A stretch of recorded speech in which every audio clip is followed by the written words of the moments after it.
대담한 대담 시작을 하겠습니다. 약 8년 만에 트럼프 2기가 시작이 됐는데 시작부터 굉장히 떠들썩한 모습입니다. 관세 충격 때문에 시장이 출렁거리는데 문제는 이거죠. 다음 타깃은 우리일까? 이에 대한 이야기를 좀 해보도록 하겠습니다. 오늘 이 시간은 김장열 유니스토리 자사운용 전략 본부장과 함께하겠습니다. 본부장님 어서 오십시오. 네, 안녕하십니까. 네. 네. 일단 트럼프 대통령은 그 태세를 약간은 전환해서 한 달간 멕시코와 캐나다의 관세를 유예하겠다라고는 얘기는 했습니다. 네네. 하지만 관세 영향을 우리는 피해갈 수는 없을 것 같아요. 언젠건 다시 우리한테도 적용을 할 테니까 우리 기업의 영향은 어떻다고 보십니까? 그 영향력의 범위? 일단은 캐나다하고 멕시코하고 어저께 25%를 하려다가 결국엔 다시 좀 전화 통화하면서 한 달 유보한 거지 않습니까?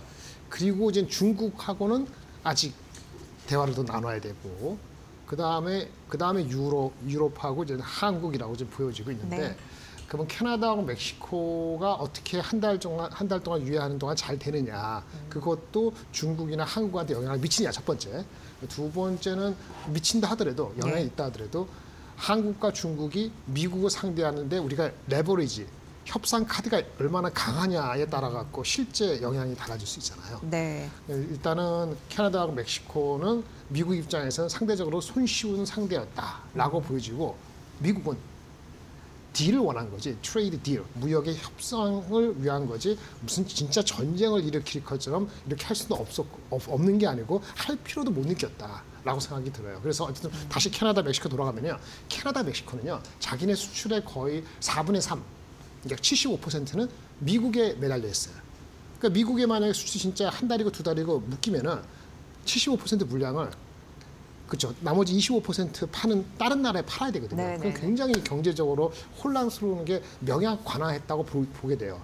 반면에 미국 입장에서는 캐나다나 멕시코한테 거꾸로 파는 물량은 굉장히 작거든요. 그래서 그 캐나다, 멕시코가 미국을 상대로 카운터 어택 할 수 있는 레버리지가 굉장히 제약적이었기 때문에 비록 어저께 전격적으로 그 미뤄지는 걸로 오늘 우리나라 장이 급반등을 하지 않았습니까? 네. 그런데 그렇다고 해서 이것이 그대로 중국과 한국과 유럽에도 똑같이 적용된다라고 생각하기는 아직 이른 것 같아요.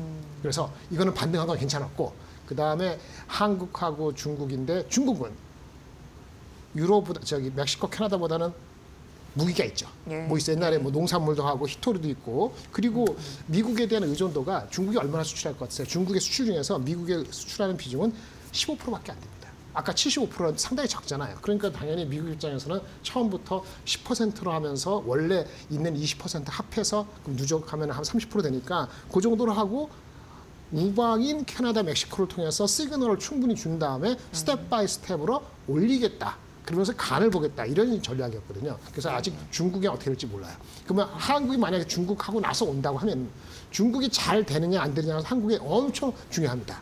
그래서 중국이 어떻게 되느냐가 여전히 숙제로 남아있기 때문에 그래서 지금 어저께 내려간 거를 되돌리긴 있는데 그 이상으로 돌리기에는 이게 마무리된 건 아니기 때문에 보야 되는 거고 말씀이 길었습니다만은 한국의 입장은 뭐냐. 한국은 가장 레버리지도 없고 가장 약하죠.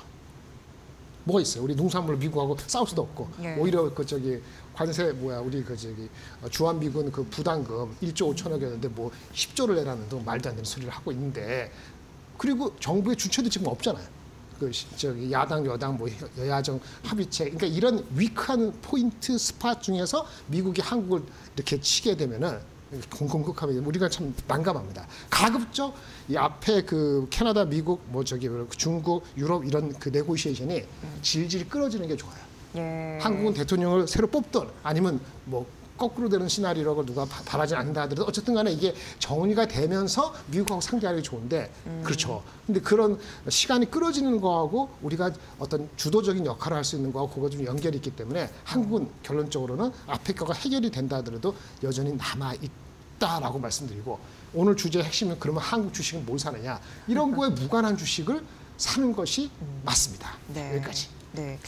그러니까 일단 그 트럼프 대통령은 전쟁을 촉발시키기보다는 공포 심리를 일단 일깨워서 캐나다와 멕시코를 시작으로 일단 충격을 주고 그 안에서 다른 나라 상대국으로부터 어떤 전략적인 협상 카드를 우리에게 줄 것인가 이거를 가늠하고 있는 상황이고 그런 와중에 이제 중국 무역이 어떻게 나오냐 굉장히 중요하고 그렇죠. 네. 우리는 조금 더 그 무역 적자가 심한 국가를 중심으로 네네. 시간을 끌어줘야 뭐 전략도 세우고 대책도 세울 테니까 우리나라 입장에서는 예. 늘어지는 게 좋은데 늘어질수록 주식 입장에서는 불확실성이 계속 이어진다는 측면에서는 네. 차라리 매를 맞든 뭐하든 빨리 해결 보고 캐나다 백신 끝, 중국 2월달 중에 끝, 유럽도 뭐 하는 동안 3월달에 끝, 한국도 3월달 다 끝나면 주식 입장에서는 네. 주식 시장 입장에서는 2분기부터는 좋아지는 시그널을 바라보고 1분기에 다 믿음칠 수 있잖아요. 근데 반면에 대한민국이 준비가 안 됐다는 전반적으로 봤을 때는 이것이 너무 빨리빨리 되면은 사실은 우리가 내고 할 수는 별로 없다는 측면에서 양면성이 다 있다 이렇게 말씀드리는 겁니다.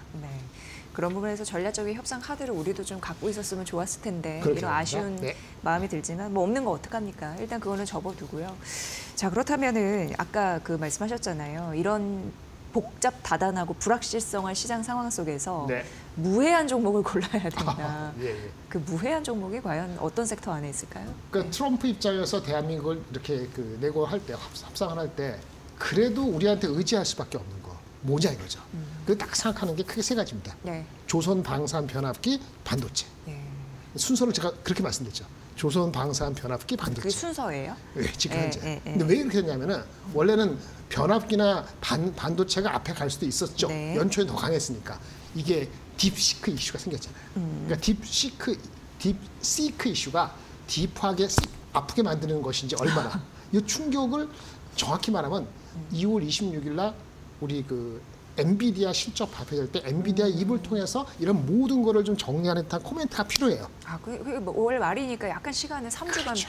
있어서 한 몇 주 남았죠. 그렇기 때문에 갑론을박이 있고 삼성을 다른 이슈 때문에 그런다면 이게 우리 시총이 가장 큰 건데 상대적으로는 뒤쪽인데 어제 많이 빠졌을 때는 저가 매수로 들어갈 수도 있고요. 변압기도 그럴 수도 있었어요. 근데 아까 세이프한 영어로 따지면 조선 방산이 가장 세이프한 거죠.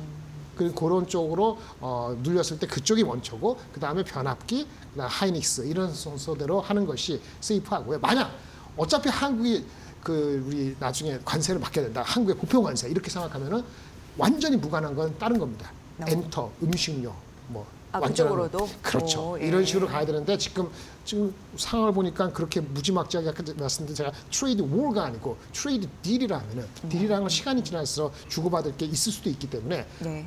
너무 디펜시브하게 하는 것도 주가 올라가는 걸 놓치는 거기 때문에 아까 말씀드린 네 종목을 중심으로 하고 여유가 생긴다면 아까 엔터나 완전히 무관한 주식. 그런데 거꾸로 이것이 만약에 전쟁이 트레이드 워가 아닌데 뭐 히토리를 산다든지 뭐 이런 식으로 하는 거는 조금 진짜 단기니까 일단은 그 단기 순서는 트레이딩으로 예, 그렇죠. 보다. 이런 식으로 하는 것이 좀 더 현실적이지 않을까 싶습니다. 확실히 빛과 그림자가 있을 가능성이 있는데 반사 이익이라고 해야 될까요? 거둘 수 있는 섹터는 전략적인 협상 카드를 줄 수 있는 조선 방산, 네. 변압기 그리고 반도체 그럴 순서대로는 네, 말씀해 네, 네. 주셔서 네. 그걸 꼭 기억을 해보시면 좋을 것 같습니다. 역시 뭐 철강, 구리, 알루미늄 이쪽은 좀 피해는 있을 가능성. 철강 알루미늄이 네. 일단 그 관세가 아직 그 중국은 아직 결정 안 됐고요. 네. 캐나다 미뤄졌잖아요. 그리고 우리나라 수혜가 올 것도 없고 한국도 별도니까 지금 현재는 중립인데 그 인도리스 자체가 별로 그렇게 세지가 않다 보니까 네, 중립에서 올라가지 못하는 그렇죠. 현상으로 하루아침에 바뀌었습니다. 네. 그리고 이제 많은 분들이 이제 궁금해하는 게 이 트럼프 관세 정책이 이제 현실화되면서 워낙 이제 불확실성이 많아지니까 또 금 투자에 대한 관련 네네. 그 금이 또 많이 또 오르기도 했습니다. 네네. 지금 물가 상승을 자극하는 요소는 있는데 성장률을 떨어뜨리는 요소도 일부 보여서 스태그플레이션에 대한 우려도 있는 상황이거든요. 네네 맞습니다. 종합적으로 봤을 때 금 투자 또 잘했다 하시는 분들도 계시고요. 이게 네. 그 원래 금은 안전자산인데 그 인플레가 높았을 때 또 했었고 이젠 또 경제가 어떻게 왔다 갔다 하면서 그렇죠? 미국 중심으로 하다 보니까 좀 인플레이션이 항상 신경을 쓰니까 인플레이션 해지라는 용도로 금을 네. 선호한 거잖아요. 예, 예. 그래서 예상이 나온 게 한 일주일 넘었습니다만은 3,000달러는 선물한 기준으로 뭐 시간 문제다 이렇게 나오고 있고 지금 어저께도 올랐죠. 2,800 몇십 불 달러 이렇게 되고 있어요. 인플레이션 해지입니다. 예. 근데 보세요. 인플레이션 해지가 여기서 지금 말하는 이 순간에 진짜 일어날 것이냐 미국을 중심으로 보아야 되는데 아까 캐나다, 멕시코 나왔잖아요. 예. 캐나다, 멕시코에서 수입하는 거, 미국이 수입하는 거는 사실은 최종 소비재는 한 20, 30%밖에 안 되기 때문에 인플레를 자극한다기보다는 미국의 생산 기지를 갖고 있는 업체들의 어떤 가격 이슈, 그래서 오히려 디스인플레이션 효과가 있거든요. 근데 중국하고의 내고는 달라요. 중국에서 미국이 수입하는 건 거의 반 이상이 최종 소비재이기 때문에 네. 그건 인플레이션을 야기할 수 있어요. 근데 지금 중국하고는 내고는 아직 들어가야 되잖아요. 네. 인플레이션이 될지 말지 좀 까리까리한 거죠. 그러기 때문에 그 자체 때문에 인플레이션 해지가 된 거고요. 진짜 중국하고 내고가 잘 안 되지 않습니까? 그래서 중국에 수입하는 거를 관세를 치고 10%가 더 하게 되면은 그땐 진짜 인플레이션 해지한 게 너무 잘 된 거가 될 수 있죠. 그러니까 지금까지는 그런 용도로 해왔다는 것 자체가 성공했다고 보는 거고요. 네. 또 한 가지 두 번째 에스펙트는 요거는 이런 얘기가 있어요. 미국에서의 미국 금속 선물 이렇게 하는 그 코맥스라는 그 시장, 거기에 금괴의 재고가 최근 많이 올랐어요. 늘어났어요. 그러니까 작년 11월, 지금 말씀하신 금이 올라갈 때인데 작년 11월, 12월, 2월, 1월 4개월 됐잖아요. 무려 금괴 재고가 1,220만 톤이 증가돼서 그래서 1,220만 톤이죠. 그 당시에 그 1,220만 트로이언스인데 지금 3,000만 트로이언스가 됐어요. 예. 그러니까 1,220만 트로이언스가 생겼다는 거는 한 300톤 이상이 증가돼서 지금 900톤 정도가 됐거든요. 엄청난 재고가 들어가는데 왜? 런던에서 빼가지고 미국으로 온다는 거예요. 이건 지금 어차피 인플레이션도 있지만, 그러면 런던은 현물이고 미국은 선물이거든요. 그 아비트레이지 가격 차가 벌어지면서 그것이 엑소더스 여기서 빼가지고 영국도 안 좋으니까 그 영국이 요즘에 다시 브렉시트 반대 다시 유럽으로 들어간다는 얘기도 있거든요. 그렇죠. 네네네. 그런 것도 관련이 되는 거예요. 그래서 브렉시트의 반대말 개념으로서의 어떤 선물, 선현물 차익 거래에 그런 거하고 해지하고 같이 몰아서 주가, 그 금값이 생각보다 빨리 올랐다. 그런 측면도 있어요. 그 직구 입장에서 만약에 이게 트레이드 워가 안 될 것 같다는 생각이 들면은 현재 입장에서 더 추종하는 건 조금 애매합니다. 많이 급격히 올라왔기 그렇죠. 때문에 속도 조절이 필요한 상황에서 저도 이제 알 정도로 이렇게 앵커님하고 얘기할 정도면은 네, 이제 진짜 2,850이 3,000이 될 수도 있지만 안 될 수도 있거든요. 그러니까 진짜 해지를 진짜 꼭 해야 된다면은 인플레이션 시작이다. 중국은 다 다른 애니멀이다. 이렇게 생각한다면은 원래 생각했던 거에 한 3분의 1 정도만 진짜 해지로 듣는 것이 필요하고 또 하나는 미국이 이렇게 그 선물한 쪽이 높아진 가격의 근본적으로 왜 영국이 부족하고 영국이 이게 금이 옮겨지고 있느냐 하는 것은 미국이 근본적으로 화폐에 대해서 미국 달러를 강하게 유지하기 위해서 인플레를 야기 안 시키면서도 하려니까 금 본위제를 부활한다는 논의까지 있어서 그런 것까지 유가 간의 금 가격에 반영됐기 때문에 여기서 추정하는 건 조금은 타이밍적으로는 한 발자 두 발자 늦었기 때문에 상대적으로 좀 적은 익스포저만 하시는 것이 현실적이지 않을까라고 생각이 들고 있습니다.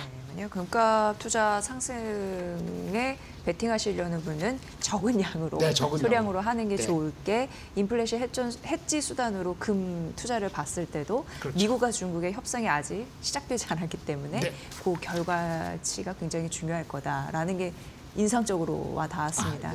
중요할 것 같고요. 여러분 하도 금 투자에 대해서 말씀하셔서 이거는 말씀드렸고요. 그리고 이제 그 본부장님과는 딥시크 얘기를 좀 해봐야 될 것 같아요.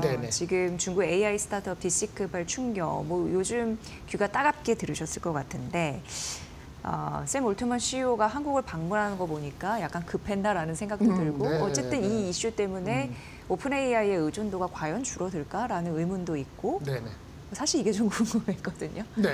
일단 표면적으로는 상당히 높은 레벨의 그런 그 성능이 필요한 그러한 AI 쪽은 여전히 하이엔드 GPU하고 메모리가 계속 많이 필요하다고 알고 있습니다. 그런데 우리가 대화하는 챗GPT라든지 코딩을 해준다든지 이런 레벨의 이런 요구사항의 그 AI 기능은 얘네들이 한 것이 상당히 효율적이라는 걸 인정하고 있어요. 효율적이다. 오픈 AI의 세미 올트먼도 그렇게 인정을 하고 있어요. 그런데 그 시장은 그 시장이고 우리는 더 잘하는 걸 계속 잘할 것이고 그런데 한국이 왔죠.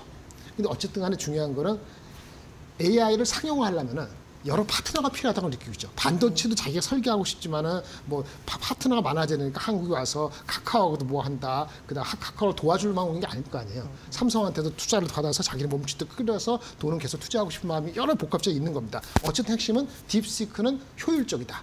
상당한 레벨의 성능, 더 높지는 않지만 그런 레벨은 좀 적게 들여서 할 수 있다 리소스를. 그걸 보여줬다는 측면에서 미국이 경계감을 일으킨 거예요. 인정을 일부 하고. 그렇죠. 예. 그리고 딥시크가 벌써 미국의 그 중국의 화웨이라든지 거기 클라우드 말고 아마존의 웹 서비스, 그 다음에 마이크로소프트 이런 거에 다 지금 채용이 바로 되거든요. 네. 근데 미국 입장에서도 같이 파트너가 되는 겁니다. 그런데 문제는 얘네가 그걸 어떻게 했느냐 했을 때 무슨 반도체 기술을 어떻게 가져갔느냐, 소프트 이런 얘기를 아기로 하고 있지만 뒤편에서는 걔네의 능력을 어느 정도를 또 사는 거거든요. 그런 측면에서는 오픈 AI가 어떻게 영향력이 낮을지에 대해서는 저가라든지 어떤 효율적인 측면에서는 경쟁이 붙은 거고요. 중급 이상에 대해서는 여전히 갈 길이 얘네들이 리소스가 많으니까 아직은 거기까지 영향을 미친다고 볼까지는 하는 거는 그렇게까지 볼 거는 없다. 이렇게 말씀을 드릴 수 있겠습니다. 그러니까 AI 시대는 확실히 그 생산성을 높이고 효율적으로, 혁신적으로 가는 거 굉장히 중요한데 이쪽으로도 인정할 거는 좀 인정하는 듯한 분위기 있는데 어쨌든 우리가 궁금한 거는 한국 AI 개발 업체에게는 기회가 될까? 네. 그 부분도 있거든요. 삼성전자 하이닉스 반도체 이런 거 우리가 써서 반도체 쓰는 거 말고 네. 우리도 비슷하게 라지 랭귀지 모델이나 뭐 이런 거 만들어서 하는 거잖아요. 그게 하는 게 네이버 카카오가 있죠. 네. 근데 카카오가 하다가 안 됐죠. 미뤄졌거든요. 카카오에서 하는 거. 이번에 뭐 한다 하잖아요. 네. 오늘 들어봐야 됩니다. 예. 리소스가 부족하다는 게 반도체를 부족한 게 아니고 능력이 부족한 거고 네이버도 한계가 있는 거고 그래서 수많은 다른 소프트웨어 회사들이 이거 딥시크처럼 리소스가 제한적인 거 가지고 비슷하게 할 수 있느냐 그게 아니고 딥시크가 한 오픈 소스한 걸 가지고 가져와서 거기다가 얹혀서 자기 힘을 붙이는 거잖아요. 그 가능성은 이 이슈가 있기 전 작년보다는 분명히 생겼죠. 그 주가가 올라간 거 맞는데 실질적으로 자기네가 응용해서 하는 어떤 그런 프로덕트를 의미 있게 내올 것이냐는 것은 딥시크처럼 엄청난 어떤 그 사람들의 엔지니어를 갈아 넣고 그 연봉을 뭐 최고급 20억 준다는데 이런 직은 아니더라도 과연 우리가 그런 조직과 사람을 관리해 왔는가 하고 있는가라는 측면에서 본다면은 좀 작은 회사들은 아무래도 좀 지켜봐야 된다. 그걸 자신 있게 했으면 뭐 네이버하고 카카오도 뭔가 내왔겠죠. 근데 딥시크 때문에 그걸 활용한다는 측면에서 가능성이 있지만 거기에 얹어서 응용해서 나올 수 있는 제품이 어떻게 나올지는 조금 더 지켜봐야 된다. 이렇게 말씀을 드리겠습니다. 네. 어쨌든 이 딥시크발이 그 생산성 문제에 있어서 저비용, 너무 대규모 투자를 안 해도 된다는 걸 인식하기는 됐잖아요. 맞습니다. 네. 그럼에도 불구하고 여러 가지 뭐 밸류체인 이런 부분들은 좀 필요하다. 그렇죠. 이런 정도로 이해해도 될까요? 맞습니다. 그렇습니다. 그렇게 좀 정리를 해보도록 하겠습니다.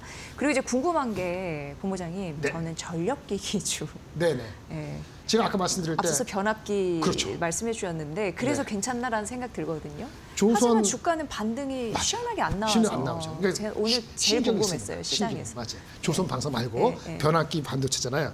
근데 이걸 얘기하려면 변압기 얘기하려면 네. 이 반도체를 얘기해야 돼요. 네. 거꾸로 엔비디아가 맛이 갔는가. 그래서 HBM의 하이닉스도 마이크론도 별 볼일 없게 되는가. 라는 답이 나오면은 변압기도 별 볼일 없습니다. 변압기도 일부분, 상당 부분 별 볼일 없어요. 왜냐하면은 변압기도요, 전력이잖아요.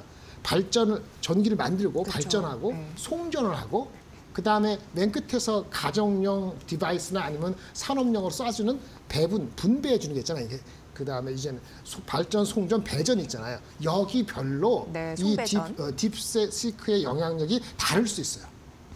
그니까요. 근데 변압기라고 얘기하는 현대일렉트릭이나 효성중공 오늘 성수가 실적이 좋아서 엄청 올라가고 있는데 뭐 LS도 여러 가지 있는데 얘네들이 그 발전, 송전, 배전 중에서 오도 받은 거 있잖아요. 그러니까 올해 실적은 아무 이슈 없어요.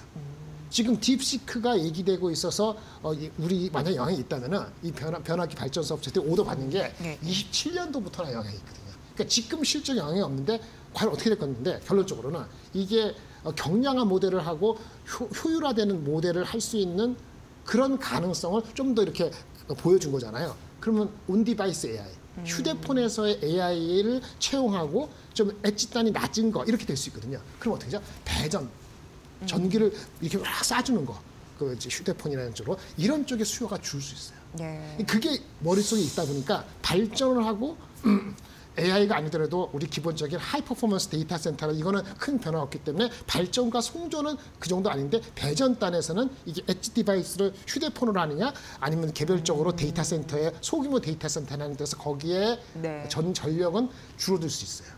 그래서 미국도 그런 관련된 주식이 버티브, 비스타 주식이 아주 개폭락했다가 며칠 지나면서 좀 회복을 한 거거든요. 한국도 그런데 주가들이 좀 오른 것이 대부분이 AI 드라이브 된 게 있으니까 많이 빠진 것만큼 올라가지 못하는 거예요. 네. 그래서 이전보다는 올라오는 각도가 바로 빠르진 않을 것 같아요. 근데 최근에 너무 많이 빠졌기 때문에 실적이 나오고 아까 말씀드린 것처럼 송전, 발전, 대전에 이슈가 있더라도 이슈가 생기더라도 27년도 넘버에 반응되는 거기 때문에 밸류에이션은 25년, 6년 정도 하면은 아직은 룸이 있고 27년이 잘 모르겠어요라는 요 퀘스천을 아까 뭐라 그랬죠? 엔비디아가 예. 전력 얘기 이런 거 얘기를 자기네 거 같이 얘기해 주면서 이게 틀어져야지 본격적으로 로스된 거가 100이면은 지금 40% 왔잖아요. 나머지 걸 어떻게 채울지는 그때쯤 해결이 날 것 같아요. 여전히 물음표는 있네요. 어쨌든 이번 달 말에 엔비디아 실적 발표 컨퍼런스 콜에서 무슨 얘기 나온지 굉장히 중요할 것 같고 한 1분 정도 남았는데 삼성전자 어떻게 보세요? 삼성전자는 오늘 오르는 거는 예. 그 샘 얼트먼이 와서 삼성전자 우리한테 투자하세요. 예. 그리고 삼성전자가 어제 너무 많이 빠졌잖아요. 그러니까 리포트 이렇게 나왔어요. 삼성전자가 M&A 할지도 몰라요. 어떤 리포트가. 그렇죠. 뭐 그리고- AI나 뭐 맞아요. 로봇 쪽으로. 그렇죠. 그래서 뭐 다른 게 하는데 네. 갤럭시 S25가 국내에서는 상당히 지금 초도물량이 좋은가 봐요. 마지막으로 한 가지 루머는 애플이 요즘에 주가가 최근에 빠졌죠. 네. 관세 때문에 애플 이렇게 좀 이슈가 있다 그러니까 애플이 좀 흔들리면은 그 수혜를 삼성이었나? 갤럭시 25가 나오는 이 시점에 이런 것들이 좀 버무려져서 많이 빠진 거 좀 한 거 같거든요. 조금 더 지켜봐야 될 것 같고요. 실적적으로는 1분기 실적이 바닥이라는 측면은 좋은데 그렇다고 2분기가 얼마나 올라갈지는 여전히 퀘스천이기 때문에 5만 원 중반 이상 안착할 수 있느냐 이거는 좀 더 지켜봐야 될 것 같습니다. 그래요. 조금 더 지켜볼 요소가 있군요. 네, 이렇게 2월 시장 꼭 살펴야 할 투자 포인트와 투자 리스크를 좀 가려서 여러분께 선별적으로 정보 전달해드렸습니다. 잘 파악해 보시면 될 것 같고요. 오늘 대담한 대담 김장열 유니스토리 자산운용 투자전략본부장님의 분석으로 함께하셨습니다. 아주 잘 들었습니다. 고맙습니다. 네, 감사합니다.